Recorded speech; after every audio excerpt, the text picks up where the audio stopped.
సామెతల గ్రంథం 26వ అధ్యాయం. ఎండకాలమునకు మంచు గిట్టదు, కోతకాలమునకు వర్షము గిట్టదు. అటువలే బుద్ధిహీనునికి ఘనత గిట్టదు.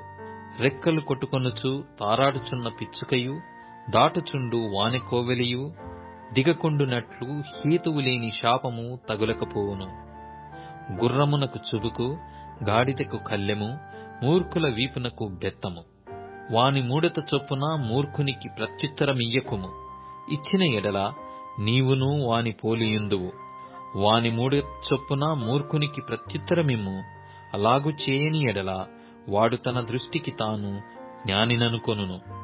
మూర్ఖుని చేత వర్తమానము పంపువాడు కాళ్ళు తెగగొట్టుకొని విషము త్రాగిన వానితో సమానుడు.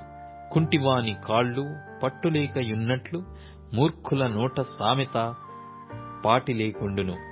బుద్ధిహీనుని గనపరచువాడు వడిసెలలోని రాయి కదలకుండా కొట్టువానితో సమానుడు. మూర్ఖుల నోట సామెత మత్తుగొనువాని చేతిలో ముళ్ళు కుచ్చుకున్నట్లుండును.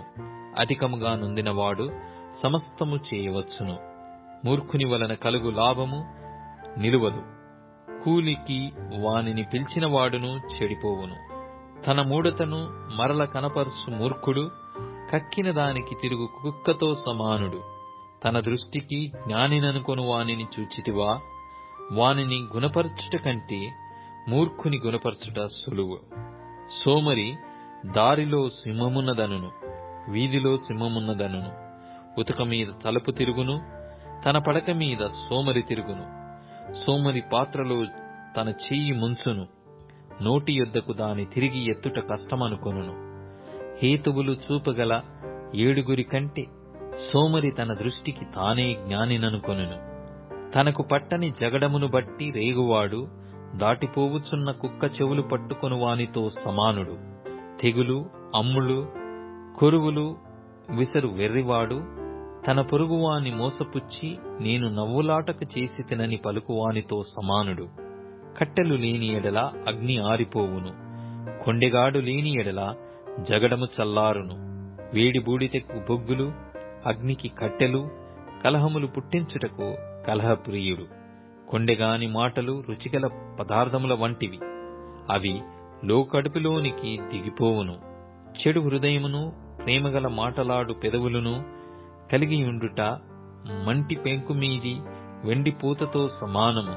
పగవాడు పెదవులతో మాయలు చేసి అంతరంగములో కపటము దాచుకొనును. వాడు దయగా మాటలాడినప్పుడు వాని మాట నమ్మకము. వాని హృదయములో 7 హేయ విషయములు కలవు. వాడు తన ద్వేషమును కపట వేషము చేత దాచుకొనును. సమాజములో వాని చెడుతనము బయలుపరచబడును. గుంటను త్రవ్వువాడే దానిలో పడును. రాతిని పొర్లించు వాని మీదికి అది తిరిగి వచ్చును. అబద్ధములాడువాడు తాను నలగగొట్టిన వారిని ద్వేషించును. ఇచ్చకపు మాటలాడు నోరు నష్టము కలగజేయును.